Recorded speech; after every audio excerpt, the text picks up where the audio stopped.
to some of the people he'll be meeting with, and specifically as it relates to Gaza and ongoing talks there? Yes, Special Envoy Witkoff is headed to Europe, where he will meet with key leaders from the Middle East to discuss the ongoing ceasefire proposal to end this conflict in Gaza and to release the hostages.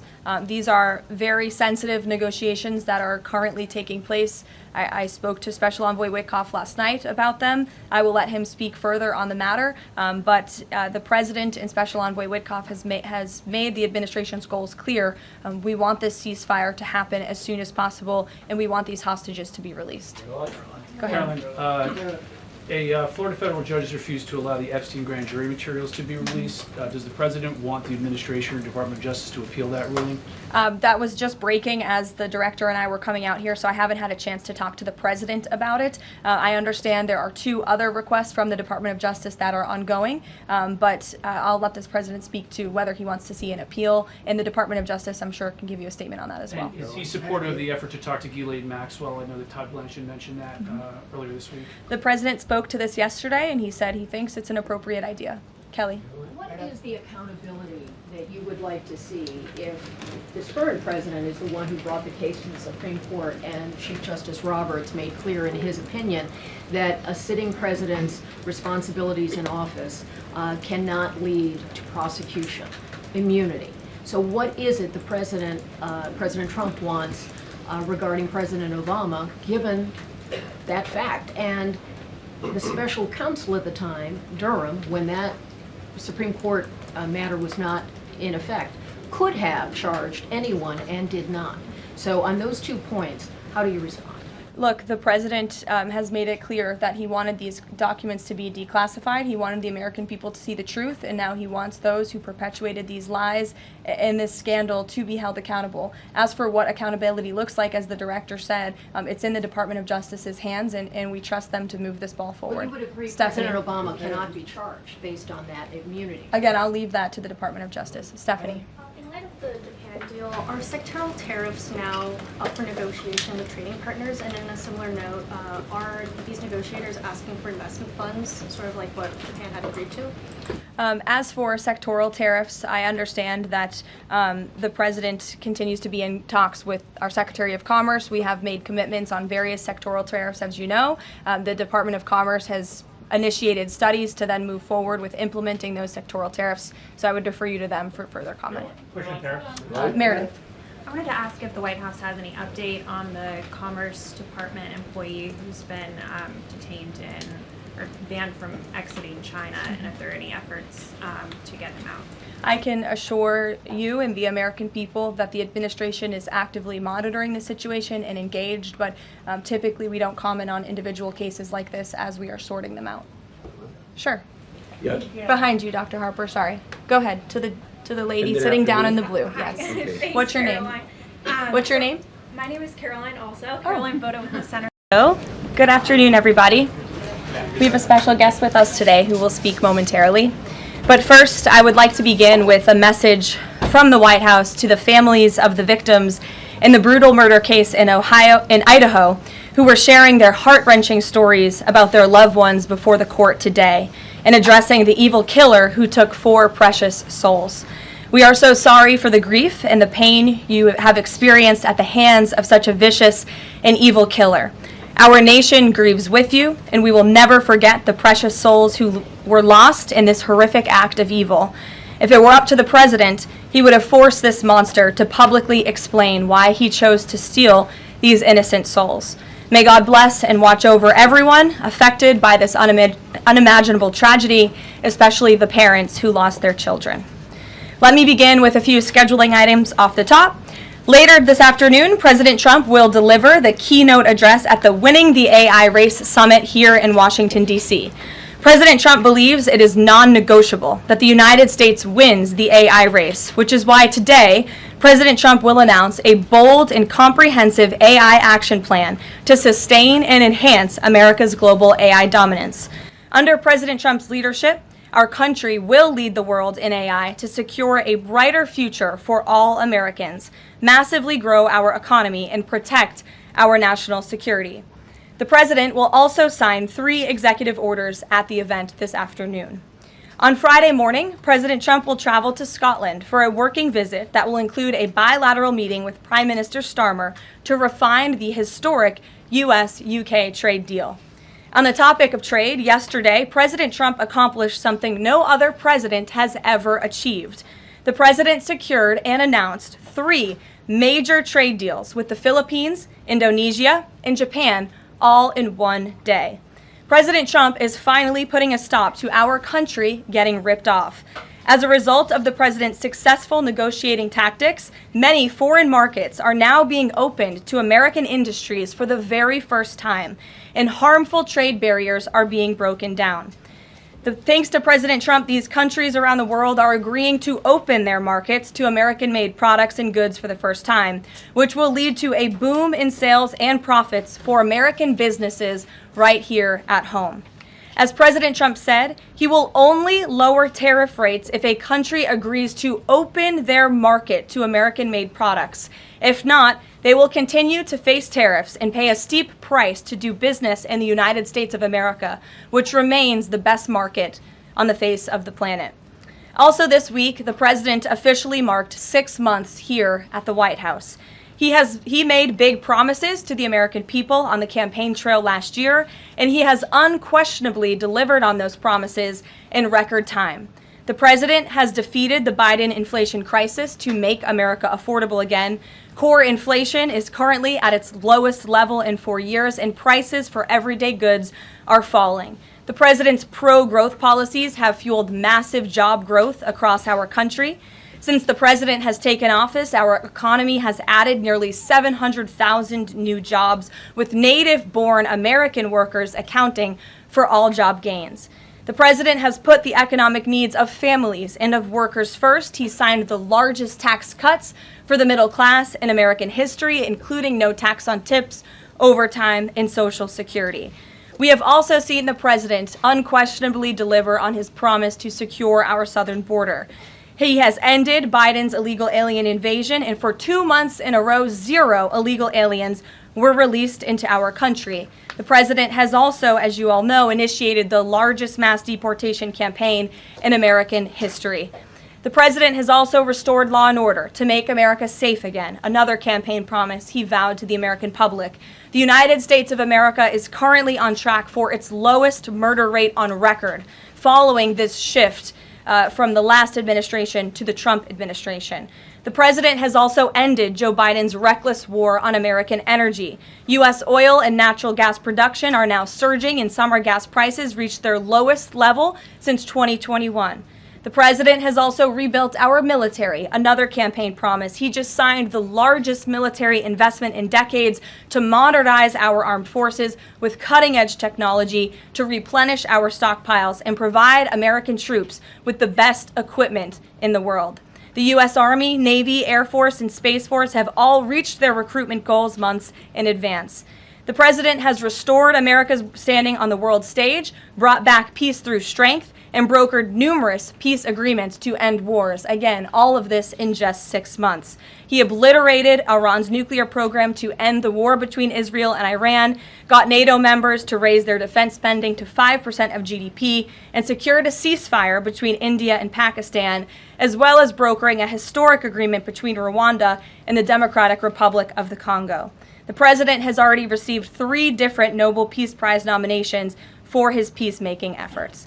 Again, all of this progress, all of these accomplishments have occurred in just 6 months. We are truly just getting started, and we look forward to working with all of you for the next 3.5 years.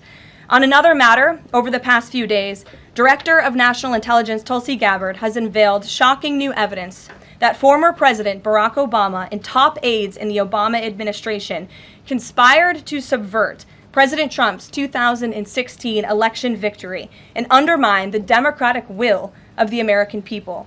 While publicly pretending to engage in a peaceful transfer of power, in private, former President Obama went to great and nefarious lengths to try to sow discord among the public and sabotage his successor, President Trump.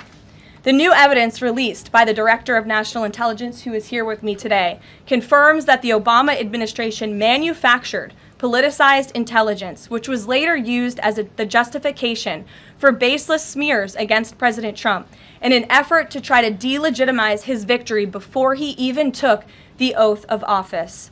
The truth is that President Trump never had anything to do with Russia, and the Russia collusion hoax was a massive fraud perpetuated on the American people from the very beginning. And the worst part of this is Obama knew that truth, and so did all of the other corrupt officials involved in this scam, including former CIA Director John Brennan, former Director of National Intelligence James Clapper, former FBI Director James Comey, former Deputy Director Andrew McCabe, and many others.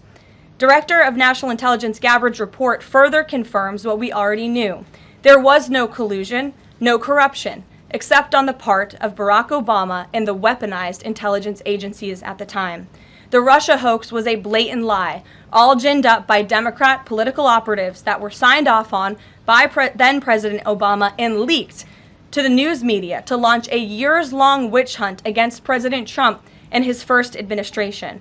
Allies of the president, including his own son, Donald Trump Jr., were disgustingly smeared as Russian assets, and some even had their lives destroyed because of this vicious lie.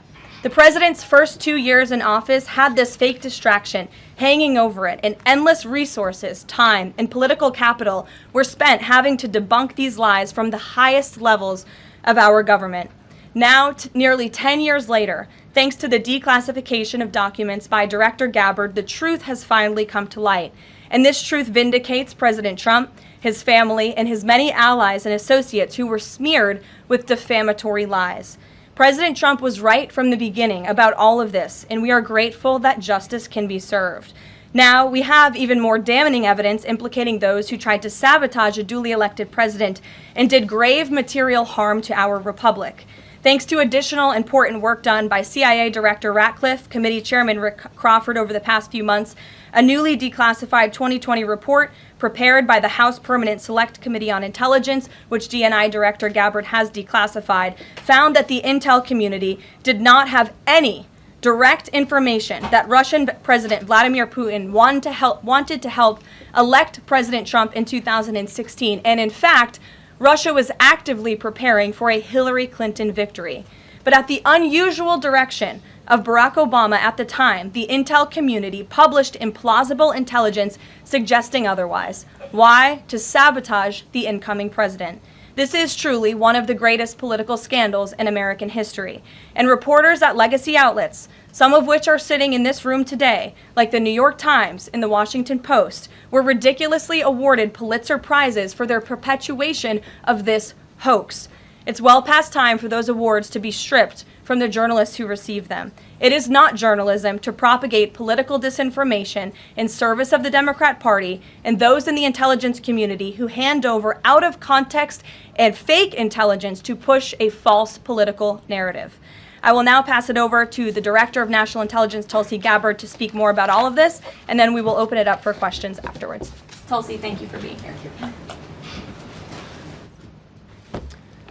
Thank you very much. Good afternoon.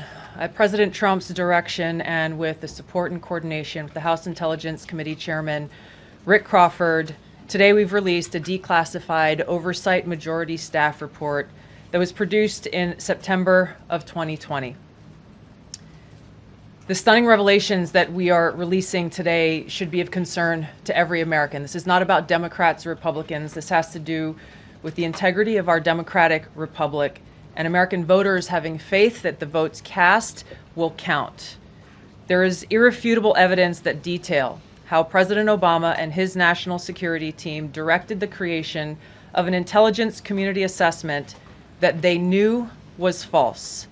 They knew it would promote this contrived narrative that Russia interfered in the 2016 election to help President Trump win, selling it to the American people as though it were true. It wasn't. The report that we released today shows in great detail how they carried this out. They manufactured findings from shoddy sources. They suppressed evidence and credible intelligence that disproved their false claims. They disobeyed traditional tradecraft intelligence community standards, and withheld the truth from the American people. In doing so, they conspired to subvert the will of the American people who elected Donald Trump in that election in November of 2016. They worked with their partners in the media to promote this lie, ultimately to undermine the legitimacy of President Trump and launching what would be a years-long coup against him and his administration. We're here today because the American people deserve the truth, they deserve accountability, and they deserve justice.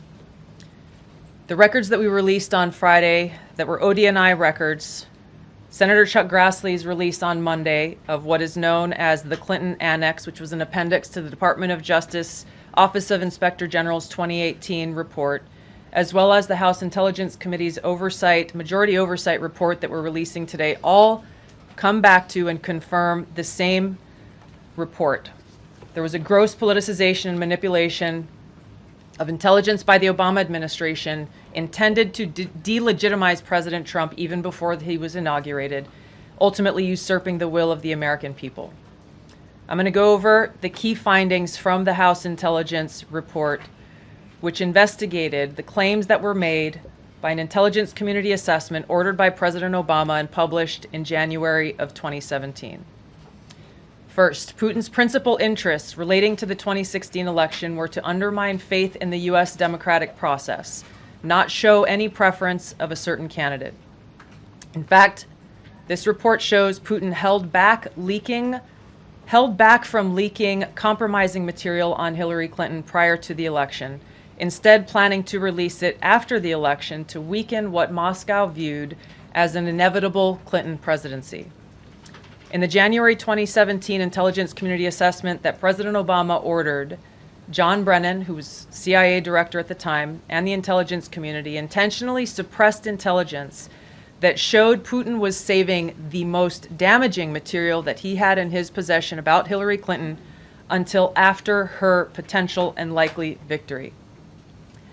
The report goes into great detail about the information that Russia and Putin had on Hillary Clinton, which included possible criminal acts like secret meetings with multiple named U.S. religious organizations in which State Department officials offered, in exchange for supporting Secretary Clinton's campaign for the presidency, significant increases in financing from the State Department.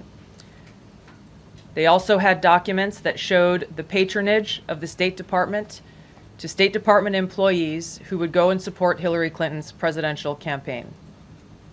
There were high-level DNC emails that detailed evidence of Hillary's, quote, psycho-emotional problems, uncontrolled fits of anger, aggression, and cheerfulness, and that then Secretary Clinton was allegedly on a daily regimen of heavy tranquilizers.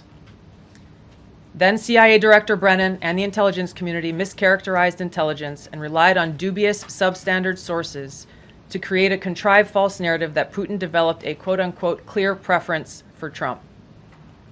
Brennan and the IC misled lawmakers by referencing the debunked Steele dossier to assess quote-unquote Russia's plans and intentions, falsely suggesting that this dossier had intelligence value when he knew that it was discredited. The intelligence community excluded significant intelligence and ignored or selectively quoted reliable intelligence that contradicted the intelligence community assessment's key findings on Putin's alleged support for Trump. Including this intelligence reporting would have exposed the ICA's claim as implausible, if not ridiculous. The intelligence community assessment omitted reliably sourced information, such as how some Russian intelligence officials were quote-unquote planning for candidate Hillary Clinton's victory, while others assessed neither Trump nor Clinton would respect Russia's interests. As was reflected in the ODNI documents that we released on Friday, multiple intelligence community assessments released in the months leading up to the November 2016 election concluded that Russia had neither the intent nor capability to impact the outcome of the U.S. election. On December 5th of 2016, the FBI and ODNI gave the House Intelligence Committee its first post-election classified briefing, in which there was no mention of Putin aspiring to elect Trump by either agency.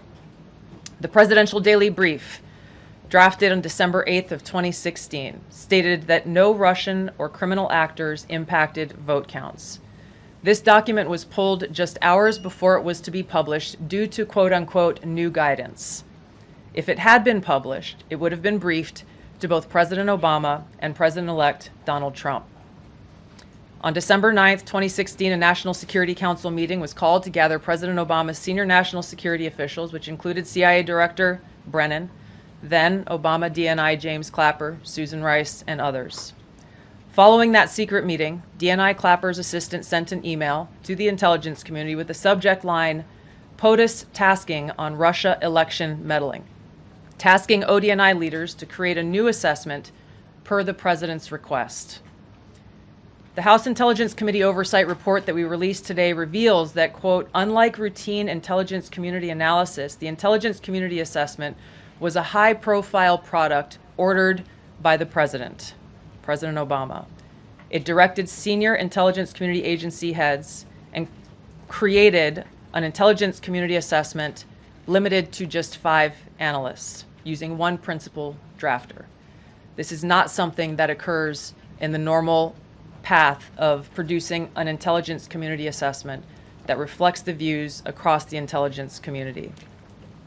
The production of this intelligence community assessment was subject to unusual directives directly from the president and senior political appointees, especially the former director of the CIA, John Brennan.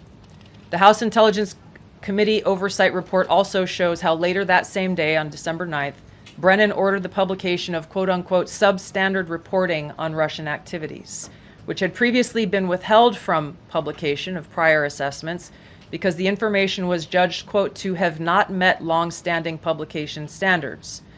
Some of the information later used in the Obama-ordered assessment over the objections of veteran CIA officers was, quote-unquote, unclear or from unknown sources. The Intelligence Committee's oversight report reveals that CIA Director Brennan overruled senior CIA officers who challenged the Obama-ordered intelligence assessment, stating, quote, we don't have direct information that Putin wanted to get Trump elected. Yet, the Obama-directed assessment was published on January 6, 2017, which explicitly stated, quote, we assess Putin and the Russian government aspired to help President-elect Trump's election chances when possible by discrediting Secretary Clinton and publicly contrasting her unfavorably to him, end of quote. The CIA and FBI, then led by John Brennan and James Comey, expressed high confidence in this judgment, while the NSA expressed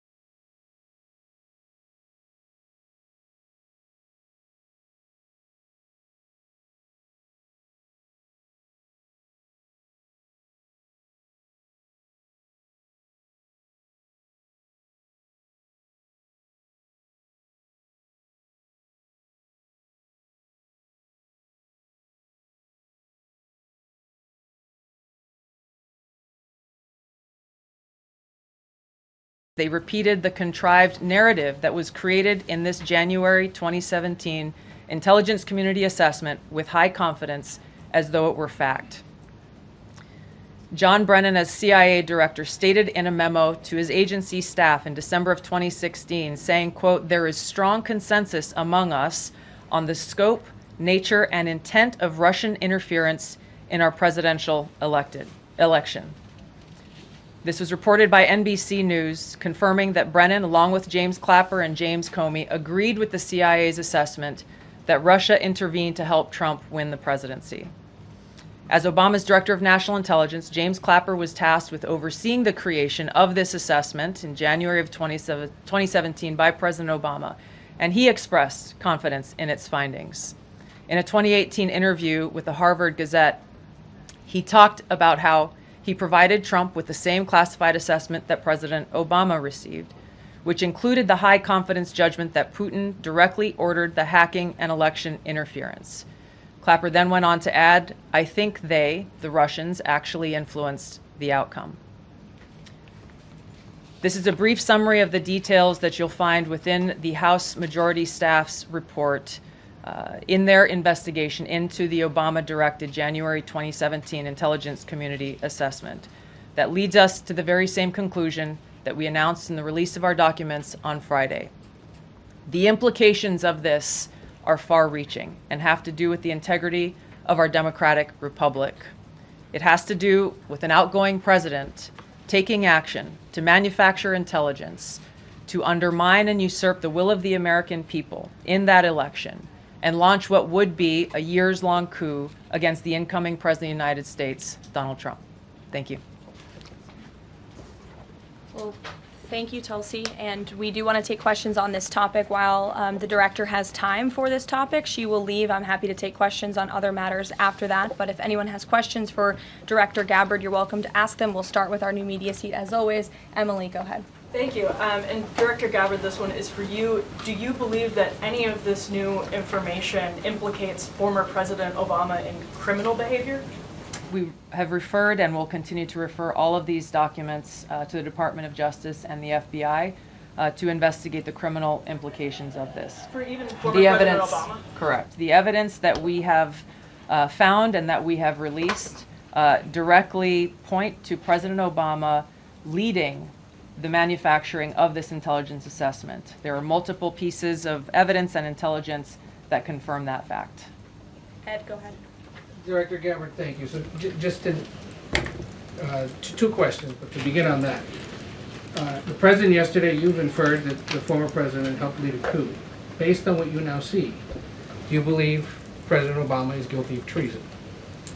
I'm leaving the criminal charges to the Department of Justice. I am not an attorney, but as I've said previously, when you look at the intent behind creating a fake manufactured intelligence document that directly contradicts multiple assessments that were created by the intelligence community, the expressed intent and what followed afterward can only be described as a years-long coup and a treasonous conspiracy against the American people, our republic, and an attempt to undermine President Trump's administration.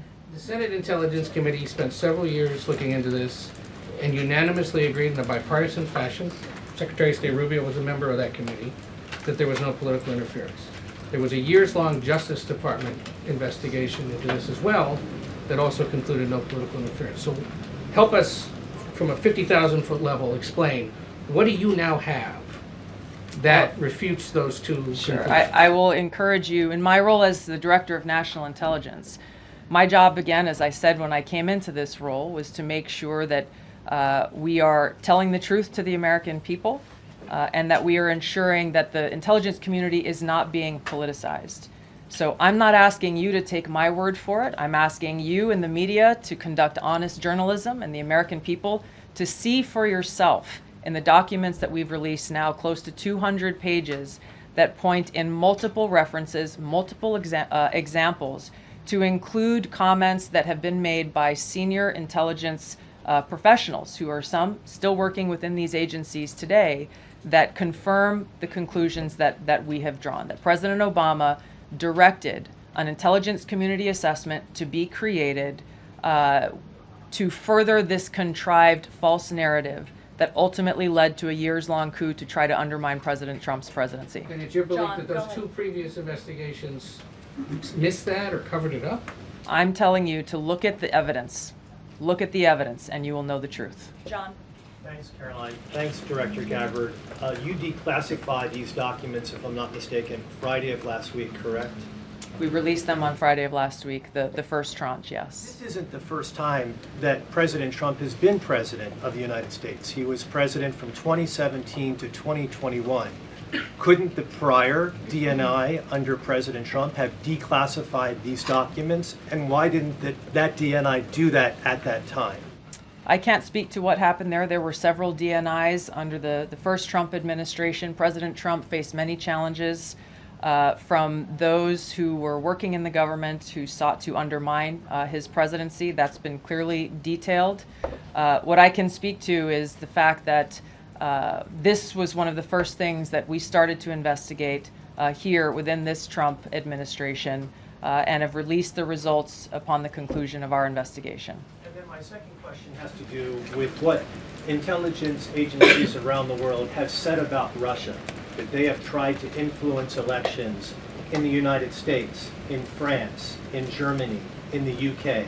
Do you disagree with that? Do you believe that Russia is a bad actor as it relates to trying to influence elections? I'll point back to the intelligence that President Trump has ordered declassified, that we have declassified and released, that the intelligence reflects Russia's motives were to try to sow discord and chaos within the U.S. election, which is a clear distinction from showing a preference for or against a specific candidate, which is what the Obama manufactured intelligence document alleges, that Russia preferred Donald Trump and tried to help Donald Trump get elected. Again, going back to the most important point here, with the intent to undermine the legitimacy of President Trump's election and therefore subvert the will of the American people who chose to send him to the White House. Reagan.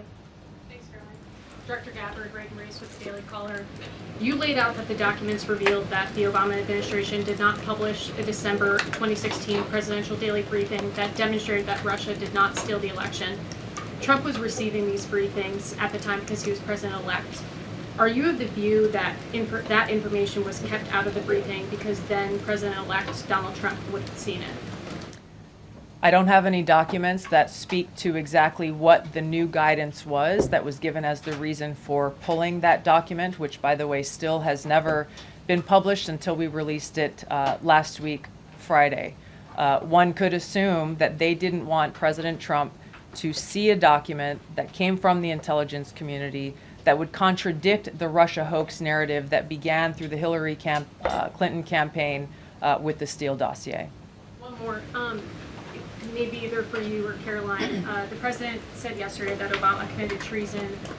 Do you or the White House believe that the Supreme Court's immunity decision protects Obama from prosecution? Look, I can speak to the president's feelings on this matter. He spoke to all of you yesterday in the Oval Office, but I also spoke to him about this morning. And he wants to see all those who perpetuated this fraud against our country, who betrayed our country and the Constitution, to be thoroughly investigated and held accountable. And it's been 10 years of this. And I would just add, based on everything the director has said and declassified, all of you in this room should go through it and take a look at this report and review the intelligence, because unfortunately that hasn't happened. And many of the people who perpetuated this hoax, Clapper, Andy McCabe, James Comey, and many others, have been hired by major networks in this room to go on television and continue to spew these lies, knowing that they are lies. And if you all recall, just flashback to 2016 and the years after, the entire Trump 1 presidency was embroiled in this scandal that was perpetuated by the Democrat Party. And you had major Democrat Party officials in this city, namely Adam Schiff, Hillary Clinton, Elizabeth Warren, who went on television and told the American people, Donald Trump is an asset of Russia. It was a lie. They always knew it. Hillary Clinton herself said that President Trump would be a puppet for Putin. Senator Tim Kaine at the time called President Trump Vladimir Putin's defense lawyer. Adam Schiff stated, and one of the worst things a lawmaker can do is to tell the American people, I know something you don't know, it's just classified and I can't tell you. And that's what he said. I can tell you that the case is more than that. I can't go into the particulars, but there is more than circumstantial evidence now. And not enough people in this room, not enough journalists in this country pushed Adam Schiff to say, what are you talking about? What evidence do you have? Everybody just ran with the lies, and it led to impeachments. It led to the division of our country. Unfortunately, so many Americans, from listening to outlets in this room, believed in these lies. And it's a complete scam, and it's a scandal, and the president wants to see accountability for that. Phil. Thank you. Question for Director Gabbard. A spokesperson for former President Obama said in a statement earlier this week, quote, nothing in the documents issued last week undercuts the widely accepted conclusion that Russia worked to influence the 2016 election but did not successfully manipulate any votes. How do you respond to critics like former President Obama and also others on the Hill who say that the administration is conflating apples and oranges here, conflating allegations of actual hacking of voter machines and allegations of interference generally?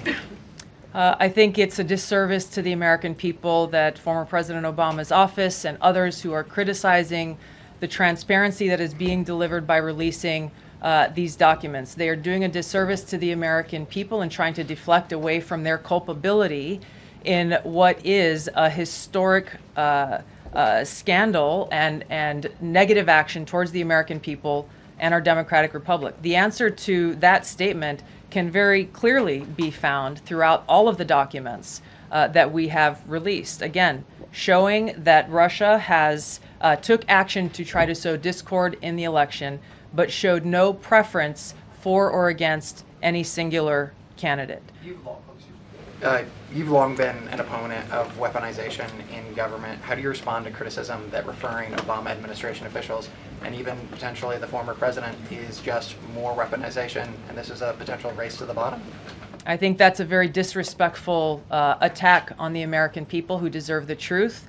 They deserve to have faith and trust in the integrity of our democratic republic, which has been undermined by President Obama through his direction of this manufactured fake intelligence document, knowing that it was filled with lies and knowing that it would and could then be used for all of the actions that came after.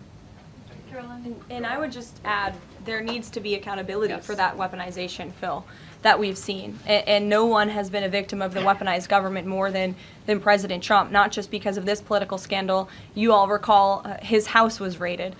So I think, it's very disingenuous for people to say, how dare they speak of former President Obama about this based on evidence and based on intelligence when the former President of the United States, Donald Trump's home was raided when he was forced to sit in a Manhattan courtroom and many other courtrooms across the country for crimes he never committed, when he was impeached and indicted, and the entire country witnessed that. That's the weaponization of justice. Now the president is back because the American people see the truth. Nearly 80 million Americans reelected him back to this office, and he believes that we need to have justice and accountability. And I think the nearly 80 million Americans who reelected him agree with that. Caitlin. Thank you, Caroline. Two questions for Director Gabbard just on this. Director Gabbard, you referenced the past intelligence reports and assessments on this, including that 2017 one that was signed off, as Ed noted, by every Republican on the Senate Intelligence Community, including the acting chair of the time, now Secretary of State Marco Rubio, who said in a statement that they did not find any evidence of Russian collusion, but they did find, however,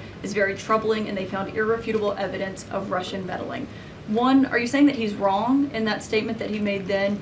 And secondly, what would you say to people who believe that you're only releasing these documents now to improve your standing with the president after he said that your intelligence assessments were wrong? Well, first I want to correct something that you stated, which was citing the Senate Intelligence Committee's report as being one and the same. I think you said the intelligence community. The Senate Intelligence Committee has a very different function than the Office of the Director of National Intelligence. The evidence and the intelligence that has been declassified and released is irrefutable. I'm going to let Karoline speak to Secretary Rubio. I'll speak to both questions. First, on Secretary Rubio, he put out a statement in 2020 following that Senate Intelligence Committee report, and he said what they found is troubling. We found irrefutable evidence of Russian meddling, which the Director of National Intelligence just confirmed for all of you, that Russia was trying to sow distrust and chaos. But what's the outrage in this that Secretary Rubio did not say at the time, the Democrats were saying at the time, is the fact that the intelligence community was concocting this narrative that the president colluded with the Russians, that the president's son was holding secret meetings with the Russians, all of these lies that were never true. And he also said at that time, we discovered deeply troubling actions taken by the FBI under Comey, particularly their acceptance and willingness to rely on the Steele dossier without verifying its methodology or sourcing. The Steele dossier that many outlets in this room ran as the gospel truth, and it was cooked up and paid for by the Clinton campaign.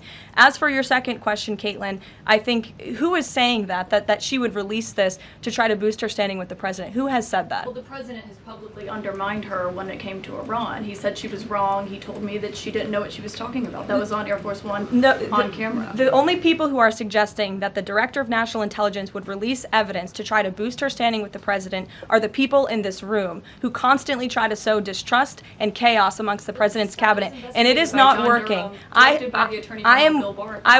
will just answer your question directly. I am with the President of the United States. States every day. He has the utmost confidence in Director Gabbard. He always has. He continues to. And that is true of his entire cabinet, who is all working as one team to deliver on the promises this president made. Does anyone else have questions for Director Gabbard? And then we'll turn it over to a couple other questions. Christian, go ahead. Yeah, thank you. Director Gabbard, 2 follow-ups on questions that have been asked.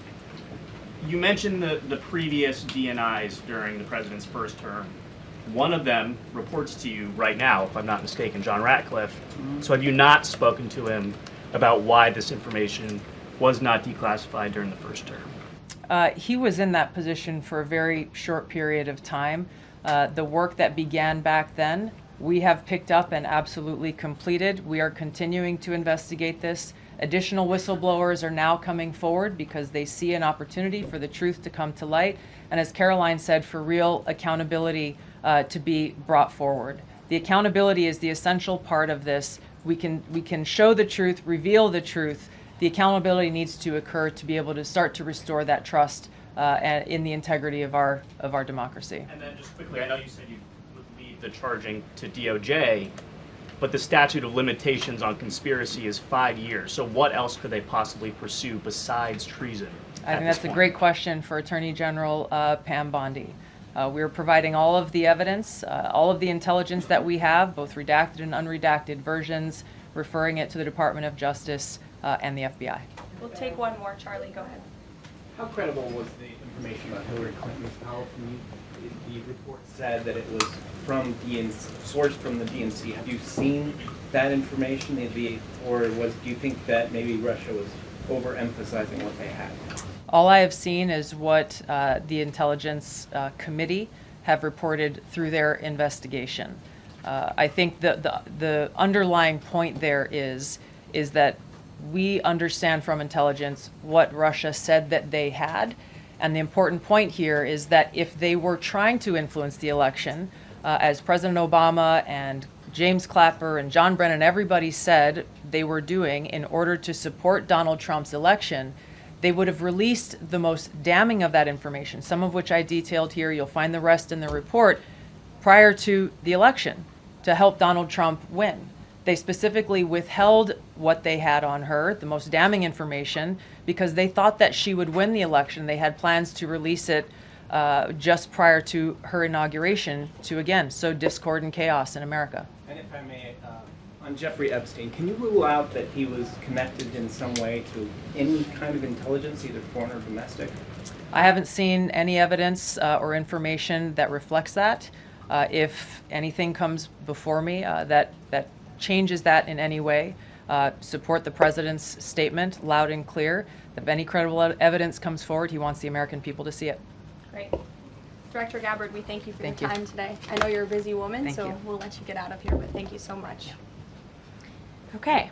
I know there's many issues going on today across the world and here at home. If you have any other further questions, I'm happy to take them. Ed, why don't you go ahead? Yeah, thank you, Caroline. So the Japan trade deal, is that Japan trade deal the start of this number of trade deals that the Treasury Secretary says we're going to see by August 1st?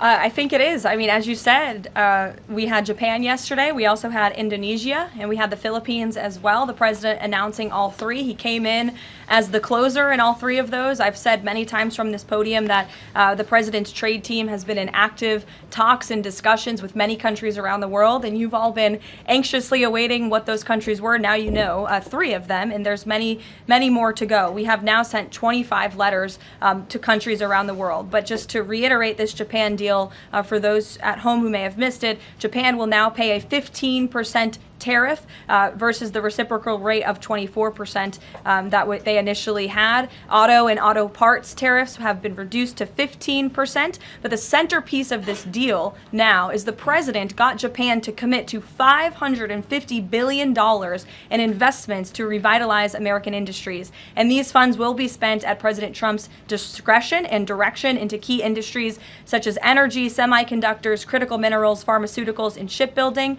And the U.S. will retain 90% of the profits from any investments made by this $550 billion fund. This was originally a $400 billion investment that President Trump then negotiated to an increase of $150 billion, making it a $550 billion deal for the American people. And I just want to emphasize, Ed, I see you have a follow-up, but it's very important. Japan has agreed to open their markets to many very key sectors in American-made products that have really faced very strict tariff and non-tariff barriers prior. So thanks to the president, Japan's markets will now be open to American-made products and goods. This is big news for our tech companies and our farmers as well. On Monday, the Treasury Secretary is going to Stockholm to talk to the Chinese delegation. What does the president hope to get out of that meeting? Are there deliverables? I won't speak to any deliverables or set expectations. I'll let the Secretary of Treasury do that. But I did speak to him yesterday about his upcoming trip, and he looks forward to continuing discussions with his Chinese counterparts. The President has ensured that we have a good continuing working relationship with China that benefits the United States. And so the Secretary of Treasury will be obviously discussing those key matters, but I'll let him set the expectations. One more, if I may. Sure. Given what the DNI just said and laid out, does President Trump believe that President Obama should go to jail for something? Look, the president believes that this matter needs to be thoroughly investigated, and anyone convicted of crimes should be held accountable in this country. Go ahead. Special Envoy Wickoff is headed overseas again. Good to see you, Olivia. I haven't seen you since the campaign trail. Yeah, it's good to see you. He's headed back overseas. Can you give us a sense of what the marching orders are to some of the people he'll be meeting with, and specifically as it relates to Gaza and ongoing talks there? Yes, Special Envoy Wickoff is headed to Europe, where he will meet with key leaders from the Middle East to discuss the ongoing ceasefire proposal to end this conflict in Gaza and to release the hostages. These are very sensitive negotiations that are currently taking place.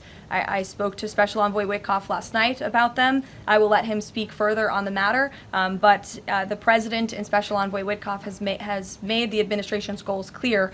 We want this ceasefire to happen as soon as possible, and we want these hostages to be released. Go ahead. Karoline, a Florida federal judge has refused to allow the Epstein grand jury materials to be released. Does the president want the administration or Department of Justice to appeal that ruling? That was just breaking as the director and I were coming out here, so I haven't had a chance to talk to the president about it. I understand there are 2 other requests from the Department of Justice that are ongoing, but I'll let this president speak to whether he wants to see an appeal, and the Department of Justice, I'm sure, can give you a statement on that as well. And is he supportive of the effort to talk to Ghislaine Maxwell? I know that Todd Blanchard mentioned that earlier this week. The president spoke to this yesterday, and he said he thinks it's an appropriate idea. Kelly. What is the accountability that you would like to see if this current president is the one who brought the case to the Supreme Court and Chief Justice Roberts made clear in his opinion that a sitting president's responsibilities in office cannot lead to prosecution, immunity? So what is it the President Trump wants regarding President Obama, given that fact? And the special counsel at the time, Durham, when that Supreme Court matter was not in effect, could have charged anyone and did not. So on those 2 points, how do you respond? Look, the president has made it clear that he wanted these documents to be declassified. He wanted the American people to see the truth, and now he wants those who perpetuated these lies and this scandal to be held accountable. As for what accountability looks like, as the director said, it's in the Department of Justice's hands, and we trust them to move this ball forward. Well, you would agree Stephanie. President Obama cannot be charged based on that immunity. Again, I'll leave that to the Department of Justice. Stephanie. In light of the Japan deal, are sectoral tariffs now up for negotiation with trading partners? And in a similar note, are these negotiators asking for investment funds, sort of like what Japan had agreed to? As for sectoral tariffs, I understand that the president continues to be in talks with our Secretary of Commerce. We have made commitments on various sectoral tariffs, as you know. The Department of Commerce has initiated studies to then move forward with implementing those sectoral tariffs. So I would defer you to them for further comment. Meredith. I wanted to ask if the White House has any update on the Commerce Department employee who's been detained or banned from exiting China, and if there are any efforts to get him out. I can assure you and the American people that the administration is actively monitoring the situation and engaged, but typically we don't comment on individual cases like this as we are sorting them out. Sure. Yes. Behind you, Dr. Harper, sorry. Go ahead, to the to the lady sitting down in the blue. Yes. Thanks, What's your name? Caroline. What's your name? My name is Caroline also. Caroline Boda with the Center. Hello. Good afternoon, everybody. We have a special guest with us today who will speak momentarily. But first, I would like to begin with a message from the White House to the families of the victims in the brutal murder case in Idaho, who were sharing their heart-wrenching stories about their loved ones before the court today and addressing the evil killer who took 4 precious souls. We are so sorry for the grief and the pain you have experienced at the hands of such a vicious and evil killer. Our nation grieves with you, and we will never forget the precious souls who were lost in this horrific act of evil. If it were up to the president, he would have forced this monster to publicly explain why he chose to steal these innocent souls. May God bless and watch over everyone affected by this unimaginable tragedy, especially the parents who lost their children. Let me begin with a few scheduling items off the top. Later this afternoon, President Trump will deliver the keynote address at the Winning the AI Race Summit here in Washington, D.C. President Trump believes it is non-negotiable that the United States wins the AI race, which is why today, President Trump will announce a bold and comprehensive AI action plan to sustain and enhance America's global AI dominance. Under President Trump's leadership, our country will lead the world in AI to secure a brighter future for all Americans, massively grow our economy, and protect our national security. The President will also sign 3 executive orders at the event this afternoon. On Friday morning, President Trump will travel to Scotland for a working visit that will include a bilateral meeting with Prime Minister Starmer to refine the historic U.S.-UK trade deal. On the topic of trade, yesterday, President Trump accomplished something no other president has ever achieved. The president secured and announced 3 major trade deals with the Philippines, Indonesia, and Japan, all in one day. President Trump is finally putting a stop to our country getting ripped off. As a result of the president's successful negotiating tactics, many foreign markets are now being opened to American industries for the very first time, and harmful trade barriers are being broken down. Thanks to President Trump, these countries around the world are agreeing to open their markets to American-made products and goods for the first time, which will lead to a boom in sales and profits for American businesses right here at home. As President Trump said, he will only lower tariff rates if a country agrees to open their market to American-made products. If not, they will continue to face tariffs and pay a steep price to do business in the United States of America, which remains the best market on the face of the planet. Also this week, the president officially marked 6 months here at the White House. He made big promises to the American people on the campaign trail last year, and he has unquestionably delivered on those promises in record time. The president has defeated the Biden inflation crisis to make America affordable again. Core inflation is currently at its lowest level in 4 years, and prices for everyday goods are falling. The president's pro-growth policies have fueled massive job growth across our country. Since the president has taken office, our economy has added nearly 700,000 new jobs, with native-born American workers accounting for all job gains. The president has put the economic needs of families and of workers first. He signed the largest tax cuts for the middle class in American history, including no tax on tips, overtime, and Social Security. We have all